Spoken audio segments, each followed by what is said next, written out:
na biso. Alléluia. Dans ce temps, Proverbe 29, le verset 18. Proverbe 29, 18.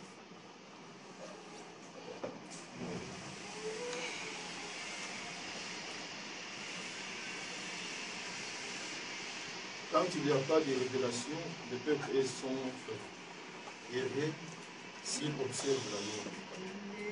Amen. Que Dieu vous bénisse, mon nom c'est Dieu. Quand il n'y a pas de révélation, le peuple est sans soin. Mon peuple détruit, manque de connaissance. S'il n'y a pas la révélation, le peuple est sans soin. Dieu parle tantôt d'une manière ou d'une autre. Zamba zo révélation na songe. Zamba zo révélation na vision. Zamba zo révélation du jour au travers de ses serviteurs. Zo révélation na circonstances. Mais tant que ngai na yo jusque là tozo comprendre te moi to bika exaté. On va tester au point de surtout les avertissements ou la révélation. Tant que nous devons vivre la révélation et qu'on a la passe mingo keleka biendi. Donc nous devons une révélation. Atambola kaka ndinga lamuita kitina mbetu ba. Donc ota yeli na minito na ngona ko sala. Donc ça dirige ka lelo ndenge kaka na nzoto kako zo kamba na minito na sala. Mais mutu aza la révélation sala ka eloko no avec précision. Mutu aza la révélation ça ka toujours en avance des ordres. Bino bozo mona DSC amona qui déjà 20. Bino pour la projet de ceux qui n'a dit 2017 mais c'est mon déjà 2020 quelqu'un.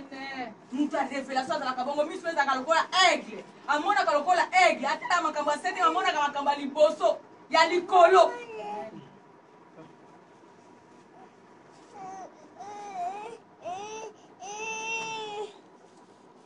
La révélation. C'est lui qui a la révélation. Asa muntu moko azali pe protéger fine ezali protéger. Parce que nous avons révélé que awa place wana kotia makoloté tellement il y a déjà la révélation ko sala nini o kotia te mais mutu na za ne révélé te esika wana ko sala nini ko yaka mbala moko ju la révélation pour les avertissements mingi pe lelo tozali aussi grâce au travers de la parole de Dieu toza averti.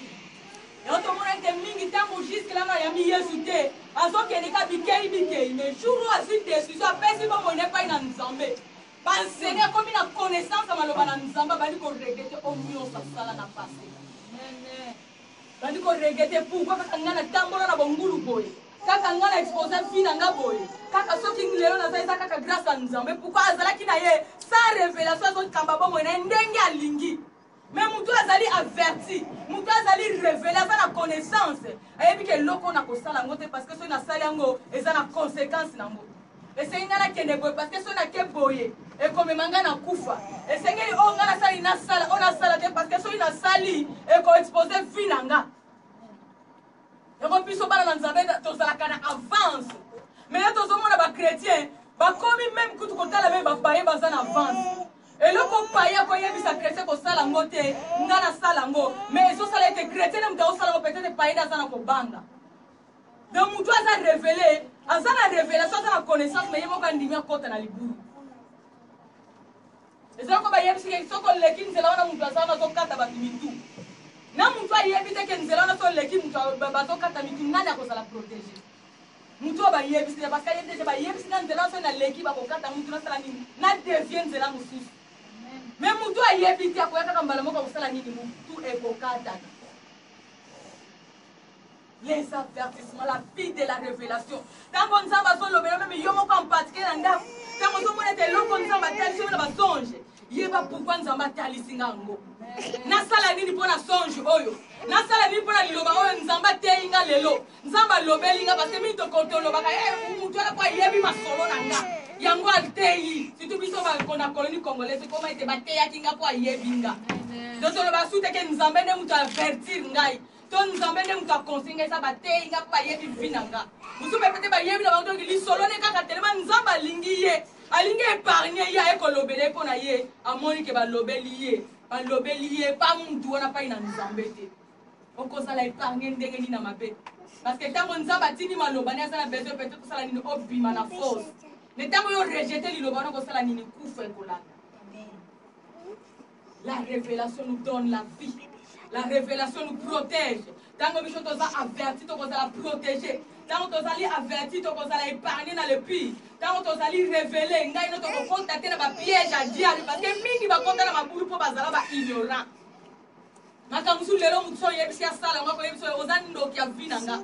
Parce que ça a une conséquence. Akenda pour ayebati ya salango. Alors les gens qui comprendre les conséquences de l'eau qu'on a salé, qu'on tinda ya salango, qu'on yebi so c'est toi vraiment le diable et pour venir final. Mais muto ayebite ko salé na mona ngo kaka normal. La révélation ou les avertissements. Nzamba so ko averti biso na baso mutu so ke yemo kutu nzambe na lobe la ka yemo. Tambola boye sala boye. Tika boye, kende boye. Mais jusque là à so comprendre te. Azo ko rejeter ba avertissement ya nzambe. Tango nga tozo ko rejeter tango to linga te toza basi ya ko kufa. To exposer vie na biso na kufa. Mais tango nzamba zo loba na biso ya lobete, Dieu parle tantôt d'une manière d'une autre. En fait to sa into zo garde. Le ceux qui a malamu to sa into simbango. Ceux qui a mabe appelle so me pouvoir ya ko condamner yango. Mais biso tozo ko mépriser ba avertissement ya nzambe. Nous avons méprisé, nous avons révélation par vision, nous avons fait sa vision. Nous avons méprisé, même à l'oran, nous avons fait la vision au travers de ses serviteurs. Alléluia. Amen. Joël 2, verset 12 à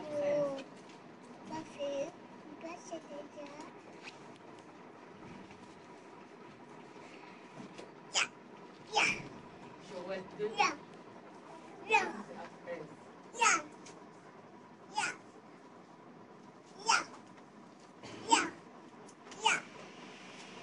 Maintenant encore, dit l'Éternel, revenez à moi de tout votre cœur avec des gènes, avec de pleurs et de lamentations. Déchirez vos cœurs et non vos vêtements. Et revenez plutôt à l'Éternel, votre Dieu, car il est compatissant et miséricordieux, dans la colère riche en bonté, et il se répand des mous qu'il envoie. Amen.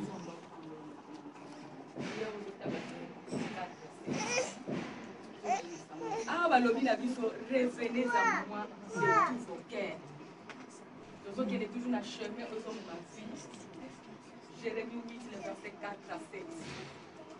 Ah, Joël, revenez à moi de tout votre cœur. Nous sommes toujours chemin, nous sommes ma vie. Et puis, avant tout, nous sommes allés à la révélation. Parce que ceux qui n'ont pas dit, on sent que c'est l'eau qui a fait malade. Parce que ce tango Israël Nzambe a sali grâce en Égypte. Et Joseph a se retrouvé dans la prison. Parce que c'était tango roi a dit songe, c'est-à-dire avertissement. Il y a un songe maintenant Joseph interprété qui se base à famine. Les gars qui n'a tango wana en Égypte. Puis na bamboka nyonso ezalaki même na Israël. Bataille à cause de la révélation dans les liboto basalaki bazalaki sauvé. On va sauter cette révélation et se sauver pengai na yo. Parce que bato so ba mépriser qui message wana so ba mépriser qui révélation oyo. Mais bataille cette mboka na bakufa ki na zala. Mais tant on nzamba loba ki basali ni basaleli yango en pratique. Joseph a interprété pe roi a tosi na discernement ya son jour basali ba provision ba yesu pendant tous les années nzala zalaki Égypte bazwa ki nzala te. Famille wana toucha ki bangote parce que bazala ki déjà averti que ba mbule zo ya nzala kokota. Moni lelo ntango nzamba zo révéler biso azoko sauver pe biso moko na domaine nyonso. Mais tant que tozo pouwa ki sa révélation ya ozo mona lelo kufa zo ko se retrouver kati na biso nzala zo kota parce que nzamba pouvait que te moi ma kopi wana pesi ngano lelo gérango salango bien. Peut-être lobby ko servir yona mwasi na bana. Mais les longs nous discerner, tu aussi comme un copion, on dit que nous avons pas passé le lobby pas coupé ça naï. Les États-Unis ont salé, ils ont salé. Nous allons ayer tout le monde. Nous avons bâti qui n'a tonga ne tout ça qui n'a discernement. Nous avons ne tout salé li par na bisoté. Ah ouais, très na bisoté c'est la repentance. Donc, chez moi, je me demande si on a bon Seigneur, tout ça, tout se repentir. Revenez à moi de tout votre cœur. Tout ça, l'ensemble du jour au jour, ma bête. Jérémie 8, c'est ça, madame, Jérémie 8, 4 à 7.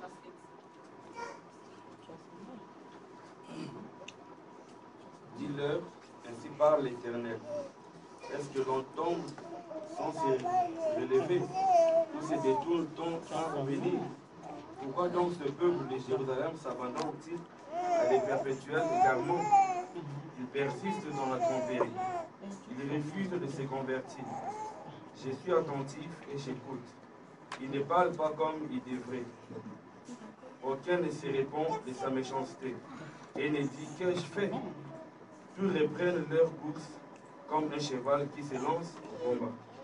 Même la cigogne connaît dans les cieux sa saison. La tourterelle, l'hirondelle et la grue observent le temps de leur arrivée. Mais mon peuple ne connaît pas la loi de l'Éternel. Les salaires du péché, c'est la mort. Mais les dons gratuits, c'est la vie éternelle.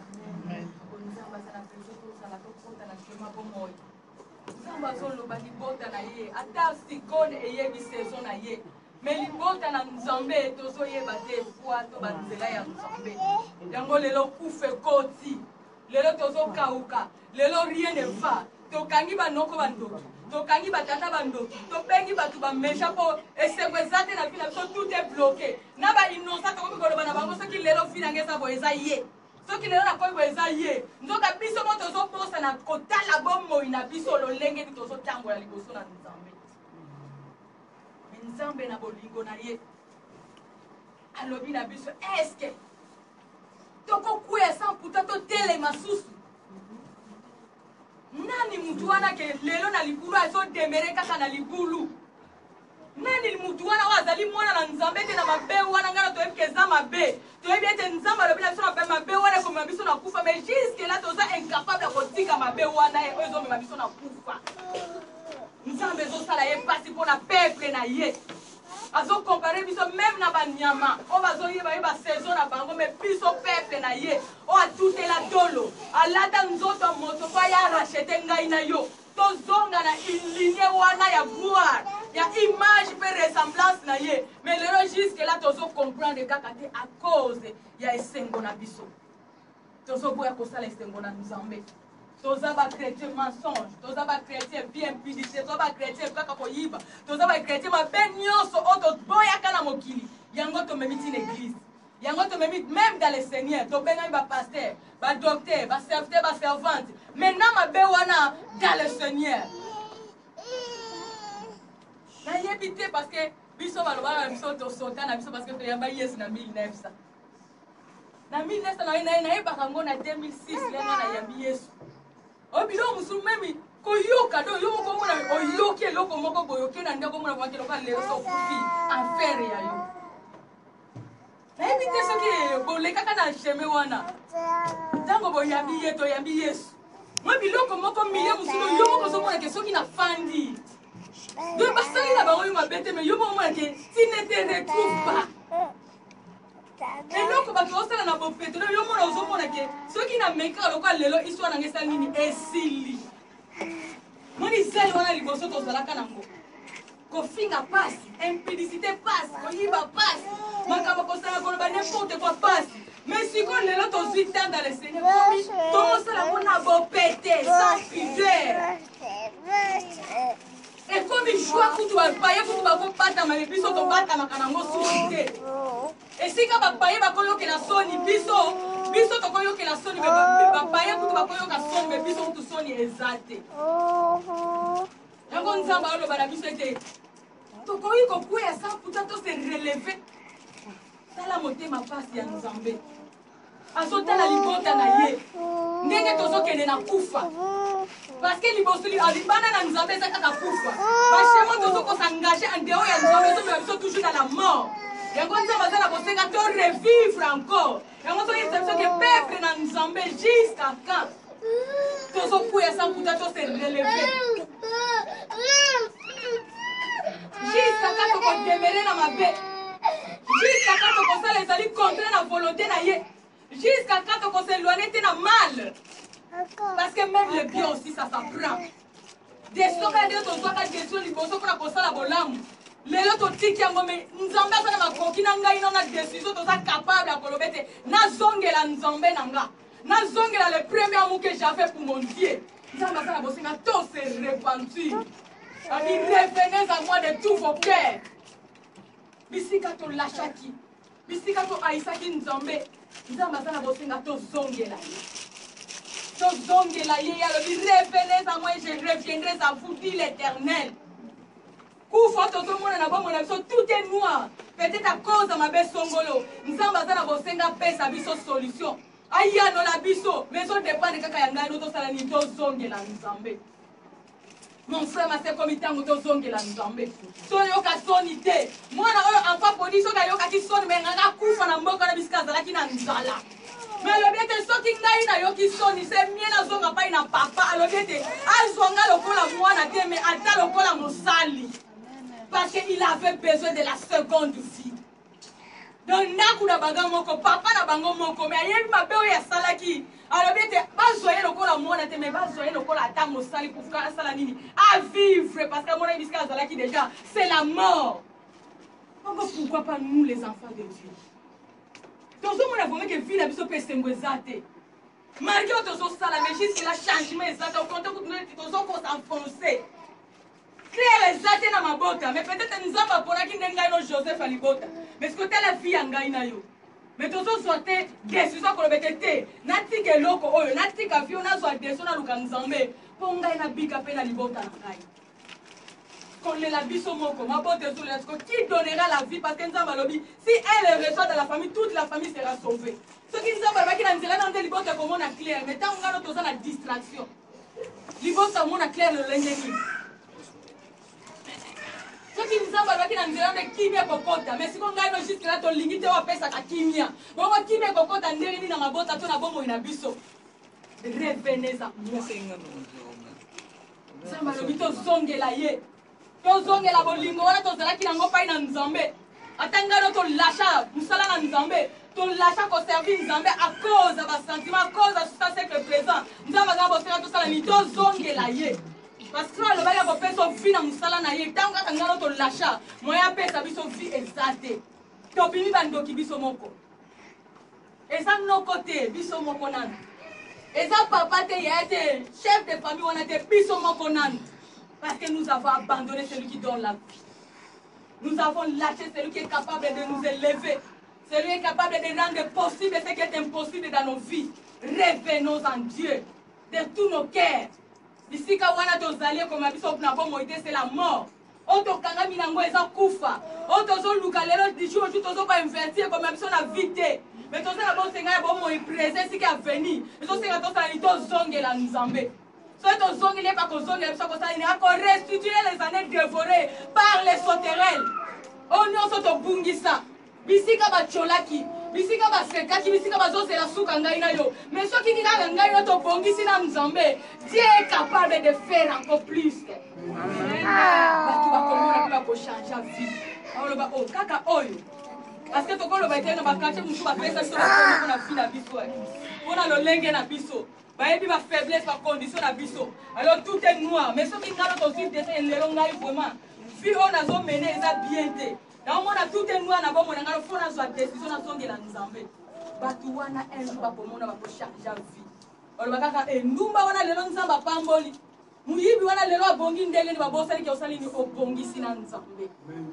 To bongisa na nzambe mon frère ma sœur.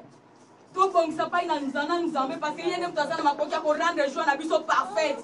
La Bible nous dit le secours de l'homme n'est que vanité. Oh batamo kili bazo pesa biso bazo pesa biso maboko na kufa wana mukolo wana bango ko bakolobete to amoni akanisa ki ya kanisa ki fiona nde vie malgré ba bete la kangano maboko me na sima ba cholaka na sima ba seka kana vie wana kaka bango wana to sanga to lieto meli to sa to ko sala le ba okele mupanzi ba tongi ba sei parce que ba yebi ko za chrétien oza chrétienne.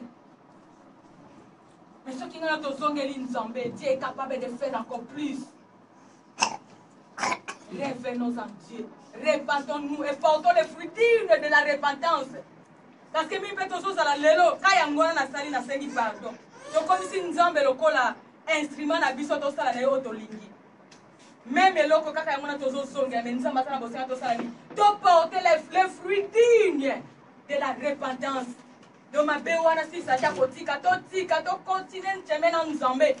Parce que le bien faut sanctifier, vous sanctifier la maison de l'Éternel. Nzambe to so il est saint. Il faut que tout ce qu'il a donné en esprit et en vérité. On va revêtir la molimo na nzambe, ezaka on va zotambo na kobanga nzambe. To bongisa na nzambe. To vivre encore na bon na biso. Alléluia.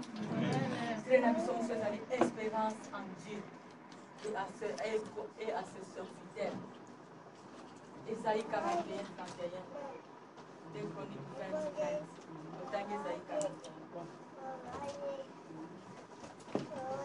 Nandao ke lokotanga Matthieu 4 le verset 17 na foi ya repentance nzamba bi wala repentez-vous car le royaume de Dieu est proche cause la lobby de lelo Matthieu 4 17 frère ozotanga Esaïe 41 31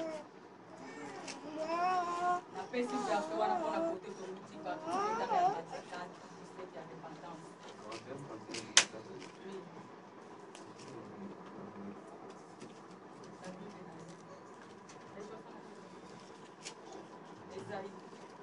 Matthieu 4, 17, Esaïe 41, Tanga 29, on a fait OK, la 41.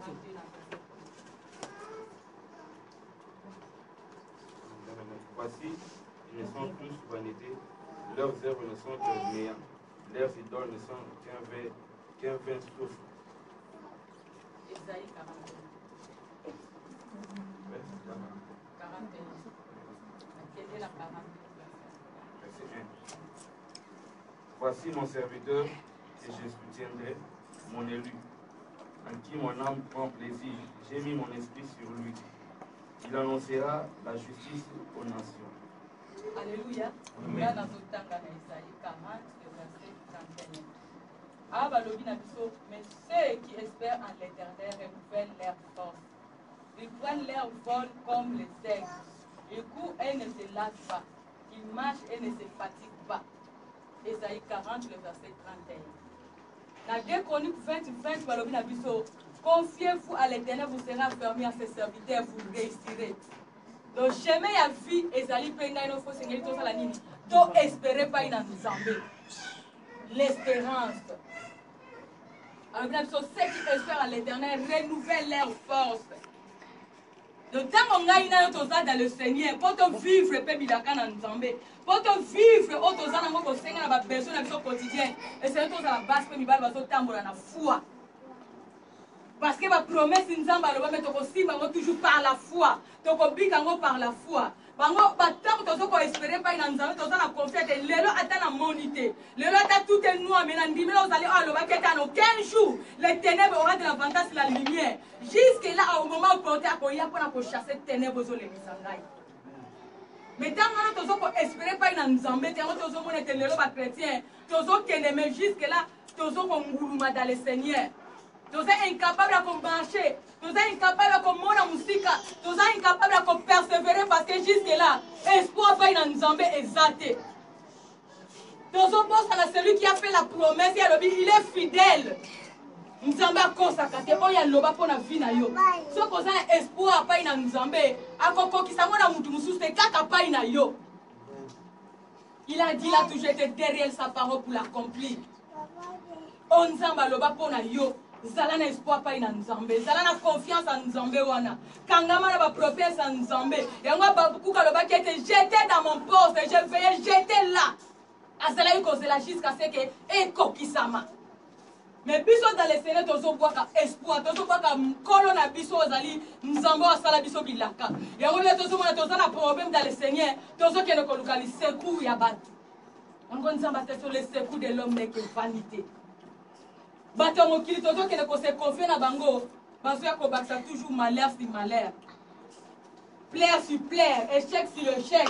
Mais toto posa na oya pesa biso ba promesse tango to so mona zo umela to se confier pas ina ye si ça ja ko bonela to luka même dans la prière ya lobi réveiller ma mémoire to que ko réveiller mémoire en Nzambe na ba promesse o ya loba ngba ya tali sengi to na ba tre muswete et sengi to za na connaissance tango to za na connaissance ba loba na Nzambe tango mona te problème umeli aucun comme ko luka ko ma désespéré ozongi si espoir pas na Nzambe ko tasika ngana za na espoir ke yo loba ki pona nga boye et sengi le ko sana ngo siko bali ko tali na prière Nzambe akozala wana pa kosala ni ko ya ko accomplir promesse na ye le to comme désespéré le quoi to za na ba promesse le quoi to za bana na Nzambe te mais Nzambe si alaka biso ebele Nzambe si abongisa biso ebele mais to ko vivre le quoi bato bazanga héritage mais nous avons l'héritage si même na n'importe qui te mena oya zali kolo ya ba nyoso bana na Nzambe désespéré comment même ko la lomingo yeto tourner na ndako yete pourquoi ah kimia zate kwa bosa ke fona pousa libosa wa pesa ka kimia fona pousa libosa mutu pesa ka solution pour ya préféré ata la TV abeta Facebook akota na imo asola na bakinios mais marqué au compte na Facebook o soli na ba réseau na nyoso solution ezwamite manka espoir pa ila Nzambe bisika ngalo tozoke ne ko se focaliser pour to solution eza vanité soki kaka Nzambe te tozana musuta ko répondre ngalo na besoin na tozwami nango esenge to espérer pas ina Nzambe to espérer quelque chose ba circonstance négative ya lo bini azali maître ya temps ya circonstance mais soki to kanga mi pana il est capable de changer circonstance wana parce qu'il a que rien n'est impossible à lui alors qu'il est temps de miracle n'est pas encore passé dans ba l'obligation il vole comme l'aigle le ba o bazo voler comme l'aigle ba o bazo mona bilaka na Nzambe ata lelo nazo swate nga nazo kwa onza maloba ki fo esala ni ekokisama ata lelo bazo chola po bazo mona onaza lelo mais nga na yebi ke Nzambe aloba ki toka kokisa ngo bako changer ko seka wana bako mona misala na Nzambe lamba sole ko longa ko latela bankembo to ko sala focaliser ko to mona te bako bouger foi na biso te ce qui lelo ba traiter to za lelo ni chaud ni foi lelo to so comme ko sala même ba surpris que ko tambo ba porte yo ki ko to prophète ayena kei o ko to docteur ayena kei o ke église mo ko to na kei o yo ki ko to ba lobi ba OK pourquoi à cause espérance pas ina Nzambe oza la confiance en Nzambe na obelela te quand on n'a rien ne va espère à ton Dieu ko tambo la église mais so ça la confiance pas ina Nzambe te moyo simba oza na ko senga ezade l'homme de lui-même ne peut rien. C'est l'Éternel qui est capable de tout parce qu'il est le Rédempteur. Il ne se lasse point de persévérance. Nazaka kawana nankolo mbamba. Bachola basika ngai pa ina Nzambe. Nebike pa ina ye mkolo ezali. À côté les ma bako changer à vie. Et on m'a été Job azalaki a seki me ba camarade. Oui, bazo condamné nga. Oui, tu n'oses pas monique nga na bungi sinon mais je sais que mon Rédempteur est vivant. Il se lèvera les derniers. Amen. Et ça espia bana na Nzambe zo tambola na espoir espérance pa ina Nzambe. Batu bachola otika ina liputa moko. Tika ila mba moko mukola ko futa ndako moni vanga o mondi te lo lenge no ko bandela. Mais si tu as l'espoir l'espérance en Dieu, na bato na bazo la mundibu ya ko bwa ko biloko bako kamwe te futi. Boko nuko seka pe na mundibu. Alléluia. Mais manque espoir ya ngoni to ko baka agiter. Ndeko moi ça ko sala n'importe quoi pourquoi pour avoir dit que c'est fini. Na sala n'importe quoi pour futa ndako mais malgré tout on sala n'importe quoi pour futa ndako aux unis. Humiliation c'est humiliation. Moi OK koto moi on a OK avec l'état. Tous exposer même nos vies. À cause de manque espoir pas ina Nzambe. Donc ne ko ngali sungia batu vanité. Ils ont humilié biso. Ils ont même destruction la vie. Ils ont commencé à faire étranger la bombe ina biso. Alléluia. Amen. Espoir pas ina Nzambe. Tous la persévérance. Malgré ba défi, tous on persévérer pas ina Nzambe. Malgré ba défi na la confiance pas ina Nzambe. Malgré ba circonstance na ko demeurer libosa présence na ko tambola la sanctification. Malgré tout et rien ne va mais na ko demeurer ko pratiquer maloba na Nzambe. Malgré tout est bloqué mais je continue à faire le bien. Parce que bisika on a Nzamba comme on a pas ko ya ko sala nini akoko c'est ça li posa mitema. Namba lobi na biso veiller et prier. Par la prière. Donc on soit peu tous na ngo senga. Espérance, toujours bon de la paix qu'on se confie dans bassin dans Nzambe. Ce n'est pas n'importe quel serviteur de Dieu. Mais Luka Oye Banano qu'on se confie pas une citation aux Ouaminango. nano kokotisa na vie na yo mpo ozwa solution na problème ozwami nango ntango oza na besoin kozwa vie esengeli oluka basali na nzambe nino nzambe abongisi mpo basala yo grâce okota na linie ya vie wana oza nango bosenga soki te okei komitika susu na maolibulu parce qu'il y a les serviteurs de Dieu, il y a les